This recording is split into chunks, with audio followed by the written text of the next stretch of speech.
Alors lorsque la théorie d'Einstein a été publiée pour la première fois en 1915, la communauté a été d'abord impressionnée quand même par le travail conceptuel tout à fait extraordinaire et ce changement radical de la compréhension de l'espace, du temps et de la gravitation.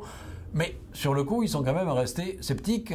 Qu'est-ce que ça signifie vraiment que l'espace est courbé par la matière et l'énergie, que les rayons lumineux doivent donc épouser cette courbure? Est-ce qu'on peut le mettre en évidence expérimentalement?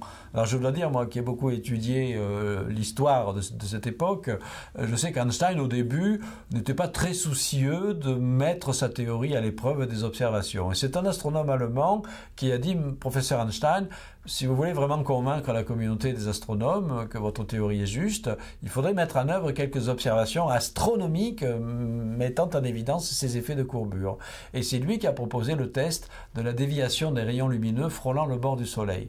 Alors comment mesurer cette déviation des rayons lumineux? Le Soleil éclaire le jour, on ne voit pas les étoiles. Mais au moment d'une éclipse, une éclipse totale de soleil, on voit pendant quelques minutes, les minutes de l'éclipse, on voit enfin les étoiles autour du soleil cachées.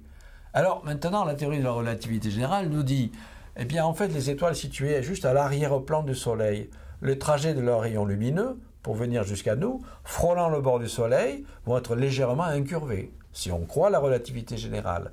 Donc on doit voir ces étoiles au moment de l'éclipse très légèrement décalées par rapport à leur position normale lorsque le soleil n'est pas là. Faisons les mesures. Ça tombe bien, 1919, une éclipse totale de soleil est prévue. Il y a deux groupes d'astronomes anglais qui vont observer cette éclipse. L'un va en Afrique, l'autre va en Amérique du Sud. Ils font les mesures précises, la carte des étoiles au moment de l'éclipse totale de soleil. 6 mois plus tard, ils retournent sur les lieux et ils prennent le même cliché en l'absence du soleil. On compare les deux clichés, il y a un très léger écart sur les positions des étoiles et cet écart est exactement ce qui est prédit par la théorie de la relativité générale. Ça a été le début, 1919, c'est annoncé dans une séance solennelle de la Royal Academy of Science de Londres, parce que c'était les Anglais qui avaient fait ces mesures, et ça a été le début du triomphe de la théorie d'Einstein, et Einstein a commencé à devenir un héros international à partir de cette mesure d'éclipse.